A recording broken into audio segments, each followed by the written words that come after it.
বাপরে বাপ! আজকে শেষ হলো বাঁচা গেল। কী শেষ হওয়ার কথা বলছি? টানা ১ মাস ধরে তোমরা তো জানোই আমি একটা ইঞ্জেকশন নিচ্ছি।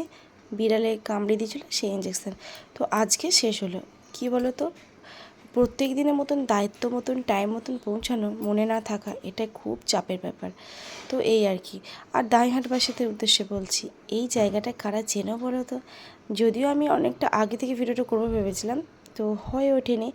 তাই গাছের ফাঁক দিয়ে একটু একটু করে তোমাদের সাথে শেয়ার করছি। কতটা বুঝতে পারছো জানি না। যদি বুঝতে পারো তো কারা কারা চেনো অবশ্যই কিন্তু কমেন্টে বলে যেও।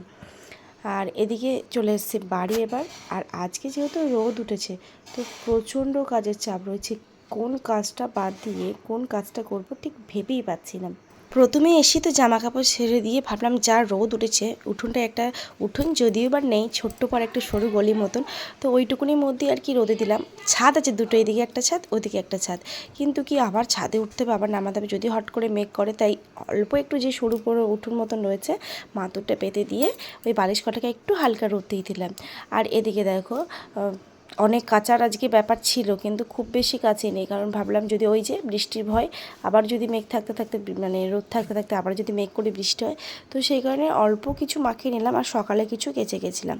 আর তো পরের দিন রয়েছেই, যদি রোদ ওঠে পরের দিন কাচবো একসাথে। অত কাচলে যদি না শুকায়, মেলা যদি না জায়গায় থাকে, তো সেই ভয়ে আর অত বেশি কাচতে পারলাম না।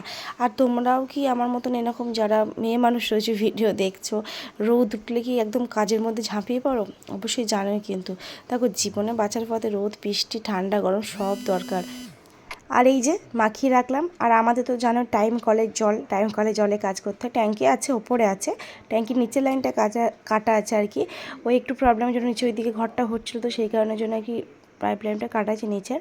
তো এখন আপাতত টাইম কলের জলে সব কিছু করতে হয়। দেখতেই পাচ্ছ অত বালতি টালতি সব ধরে রেখেছি টাইম কলের জলই। জলটা তো মানে বেশি না হলে তো কাচা যায় না, তো সেই কারণে জলের অপেক্ষা করছি, জল আসবে তারপরে কাচাকুচি করব।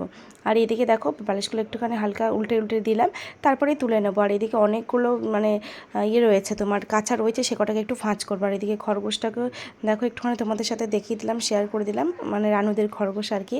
ওরা নিয়ে যাবে আজকালের মধ্যে নিয়ে যাবে। তো এই দেখো এইগুলো সব আর কি একটু গুছিয়ে গাছিয়ে নেব, কারণ এগুলো সব শুকিয়ে গেছে, তো সেই কারণে এগুলোকে একটু গুছিয়ে গাছিয়ে নেব।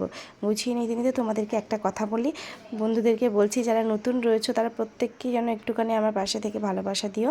আর যারা পুরনো রয়েছে, যারা সাপোর্ট করো, তাদের জন্য তো অনেক অনেক ভালোবাসা রয়েছেই। তোমাদেরকে বলি, বলবে হয়তো দিদিভাই এই এক কথা শুনতে হয়, কিন্তু কি ভিডিও মাঝখানে এই কথাগুলো না বললেই না এইটুখানি মনে হয় যারা আমার পাশে রয়েছে তাদেরকে যেন মানে আমি কিছু বললামই না, কিছু জানালাম না, সেটা আমার মনের ব্যক্তিগত ব্যাপার, সেই জন্য তোমাদের সাথে শেয়ার করি। তো আজকের ভিডিওটা এখানে শেষ করে দেবো। সবাই ভালো থেকো, সুস্থ থেকো এবং পাশে থেকো। আমি যতটুকু সম্ভব সকলের পাশে থাকার চেষ্টা করব। আরও একটা সুন্দর ব্লগ তোমাদের সাথে খুব তাড়াতাড়ি নিয়ে আসবো। আজকের মতো টাটা।